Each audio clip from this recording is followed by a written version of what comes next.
Hello student, मैं विशाल यादव आप लोगों का the eagle defence and competitive classes में स्वागत करता हूं। और आशा करता हूं कि आप जहां कहीं भी होंगे अच्छे होंगे, मस्त होंगे, ज़बरदस्त होंगे। तो आज मैं आप लोगों के लिए लेके आया हूं हिंदी। हिंदी में आज हम लोग पढ़ने वाले हैं। ठीक है, हिंदी की जो बेसिक शुरुआत होती है, उस बेसिक शुरुआत को मैं हिंदी को यहाँ से चालू करने वाला हूँ। ठीक है, तो सबसे पहले हम लोग जानेंगे कि जो हिंदी का बेसिक होता है, उस बेसिक बेसिक मतलब हिंदी की जो सबसे छोटी इकाई होती है, या भाषा की जो सबसे छोटी इकाई होती है। ठीक है, भाषा की जो सबसे छोटी इकाई, हिंदी भाषा को पढ़ रहे हैं तो भाषा की जो सबसे छोटी इकाई है। ठीक है, भाषा की सबसे छोटी इकाई, सबसे छोटी इकाई। तो चूंकि हम लोग भाषा पढ़ रहे हैं तो भाषा मौखिक भी होती है, लिखित भी होती है। तो मौखिक मौखिक भाषा की यहाँ पे लिख लेंगे हम लोग मौखिक। मौखिक भाषा की जो सबसे छोटी इकाई होती है, छोटी इकाई ध्वनि होती है। इकाई ध्वनि होती है। और जो लिखित भाषा की जो सबसे छोटी इकाई होगी, तो इसको हम लोग ऐसे भी लिख सकते हैं, भाषा भाषा की सबसे छोटी इकाई केवल लिखित में, भाषा की सबसे छोटी इकाई। इकाई ठीक है, तो जो भाषा की जो सबसे छोटी इकाई होती है उसको हम लोग वर्ण कहते हैं। क्या कहते हैं? वर्ण कहते हैं। वर्ण। ठीक है, क्या कहेंगे हम लोग? वर्ण कहेंगे। ठीक है, अब जो वर्ण होते हैं, इन्हीं वर्णों का एक व्यवस्थित समूह होता है, तो उसको वर्णमाला कहेंगे। तो हम यहाँ पे पढ़ेंगे अब वर्णमाला। क्या पढ़ने वाले हैं? वर्णमाला।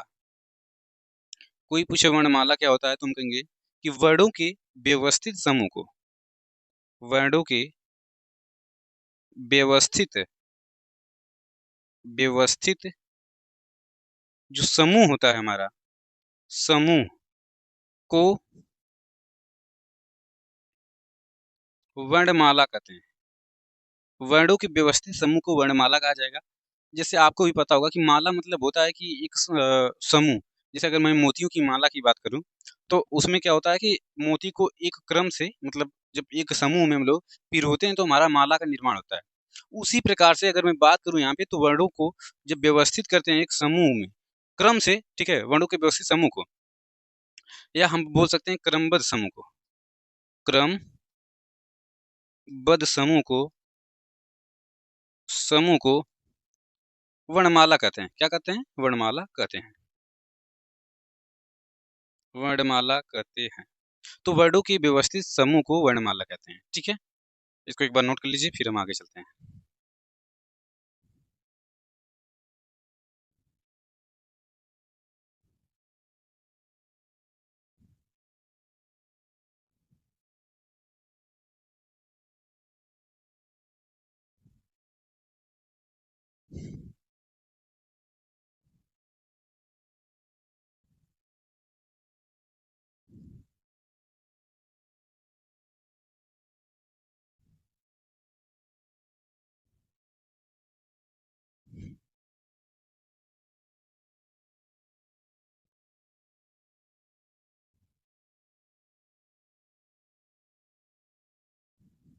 ठीक है, चलिए हम लोग अब आगे पढ़ेंगे वर्ण। तो जो वर्ण होता है, इस वर्ण को हम लोग कितने भागों में बांटेंगे? दो भागों में बांटते हैं। वर्ण दो भाग में बांटा जाएगा, एक होता है स्वर, एक होता है व्यंजन। ठीक है, अब जो वर्णों की संख्या होती है, सबसे पहले हम लोग जानेंगे। वर्णों की संख्या होती है हमारा 52 प्लस 1, कुल मिला के 53 होती है। अब स्वर जो होते हैं, स्वरों की संख्या होती है 11। कितनी होती है? 11। एक मिनट।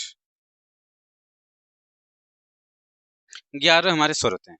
अच्छा, स्वर किसे कहते हैं? तो जो बिना किसी सहायता के, जिनका उच्चारण किया जाता है, जो बिना जो जो बिना किसी के, जो बिना, एक मिनट, जो बिना किसी के सहायता के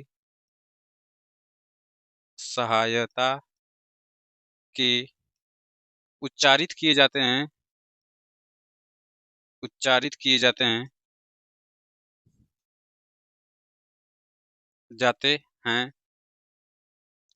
उन्हें स्वर कहते हैं।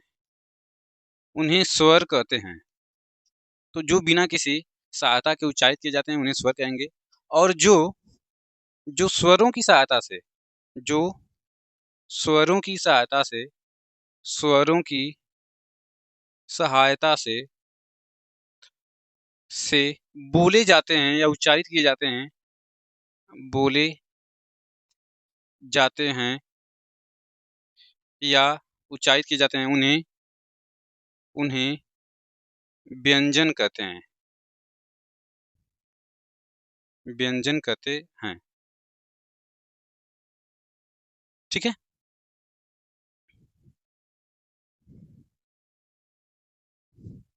इसको एक बार नोट कर लीजिए आप लोग।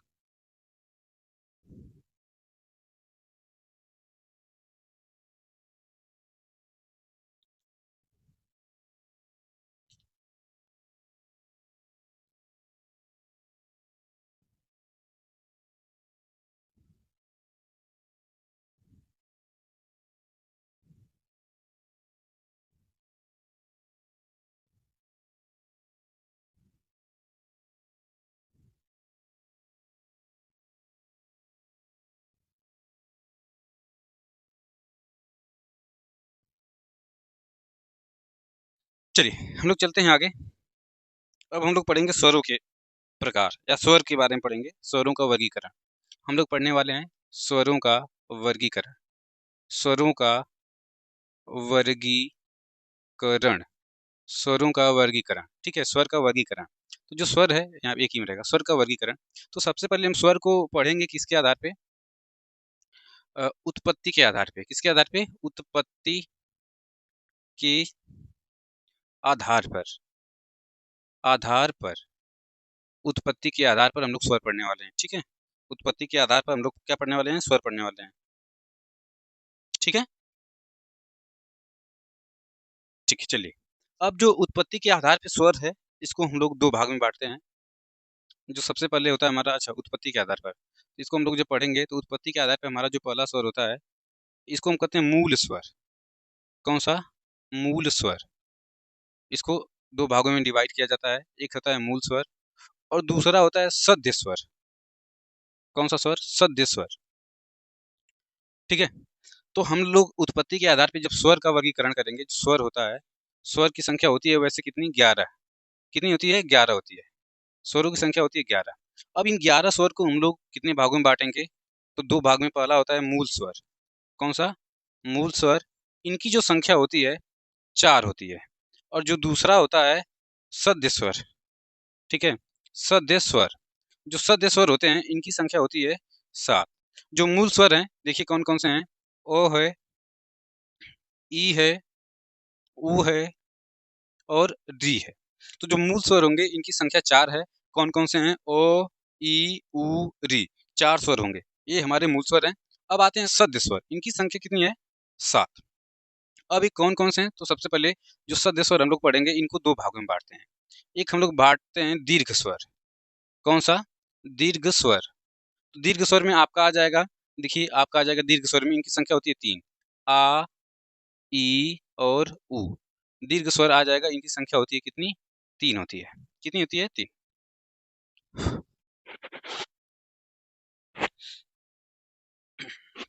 इनकी संख्या कितनी हो जाएगी? 3। ठीक है, दीर्घ जो स्वर होता है इनकी संख्या हो जाएगी 3। अब आते हैं हम लोग, ठीक है, संयुक्त स्वर। कौन सा? संयुक्त स्वर। संयुक्त, संयुक्त स्वर। इनकी संख्या हो जाएगी आपकी 4।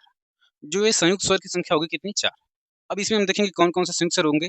तो ए हो जाएगा हमारा, अ हो जाएगा, ऊ हो जाएगा और अ हो जाएगा। अब कहेंगे क्यों संयुक्त स्वर है? तो देखिए, जब ओ या आ मिलते हैं किससे?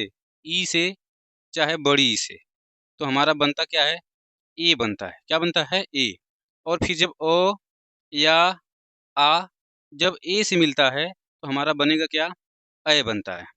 उसी प्रकार यहीं पे मैं लिख दे रहा हूँ कि ओ या आ जब ऊ या बड़ा ऊ से मिलेंगे तो हमारा ओ बनेगा। और ओ या आ जब ओ के साथ मिलते हैं तो औ बनता है। औ क्या बनेगा? औ बन जाएगा। ठीक है, तो इस प्रकार से हमारा क्या हो गया? जो उत्पत्ति के आधार पे हम लोगों ने पढ़ लिया स्वर को। उत्पत्ति के आधार पे जो स्वर हैं, इसमें मैंने बताया कि मूल स्वर और सद्य स्वर में बांटा जाता है। जो मूल स्वर हैं ओ, ई, उ, री, और सद्य स्वर में आ जाएंगे दीर्घ स्वर और संयुक्त स्वर। दीर्घ में आ, ई, बड़ा ऊ, आ, बड़ी ई, बड़ा ऊ, और यहाँ पे आ जाएगा संयुक्त में ए, ऐ, ओ, औ। 4 ठो आ गए।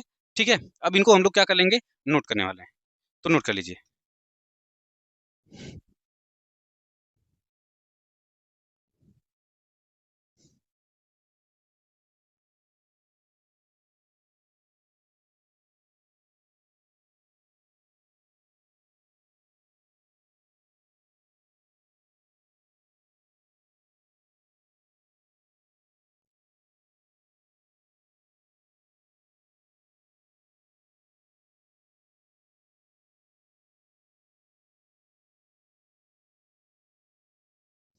हो गया।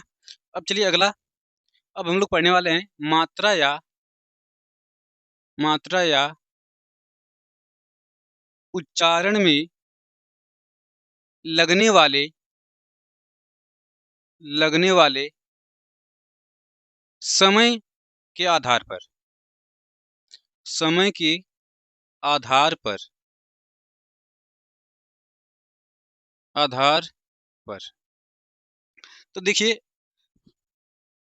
मात्रा या उच्चारण में लगने वाले समय के आधार पर इसको हम लोग 3 भाग में बांटते हैं।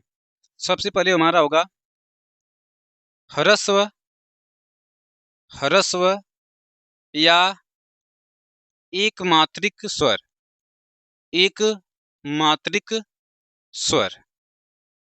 और जो दूसरा होगा हमारा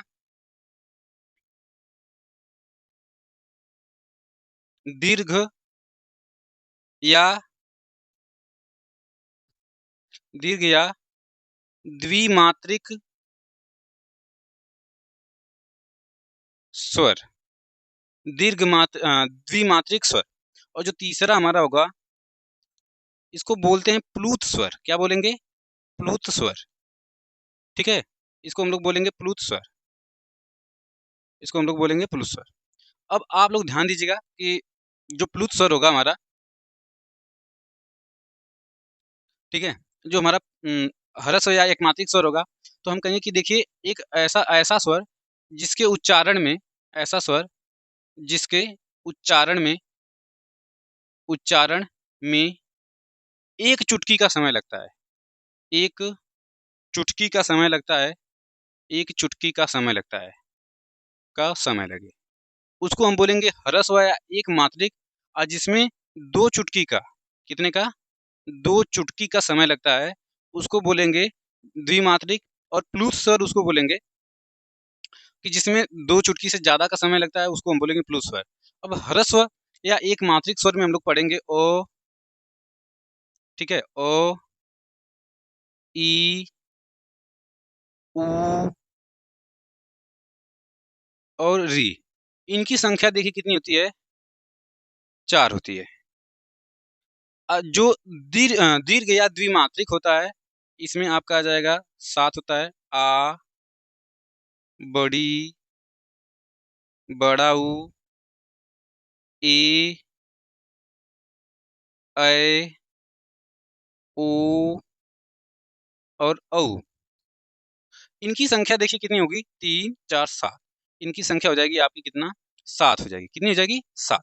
अब जो प्लूत स्वर होता है, इसमें ज्यादा समय लगता है। जैसे हमको उच्चारण करना होगा ओम, ओम, ओम, या किसी को बुलाना है, जैसे राम, घींच के जब बोलते हैं राम, जैसे संजय, ए संजय, अब ऐसे ऐसे आगे तक जुड़ जाएगा। तो जब हम किसी को बुलाते हैं या मतलब मंत्रोच्चारण करते हैं, तो उसमें जब खींचते हैं आवाज को, तो ज्यादा समय लगता है, तो उसको बोलते हैं प्लूत स्वर। तो आज के लिए इतना ही, थोड़ा सा लाइक की दिक्कत है, बाकी हम अगले क्लास में बताएंगे। ठीक है, धन्यवाद।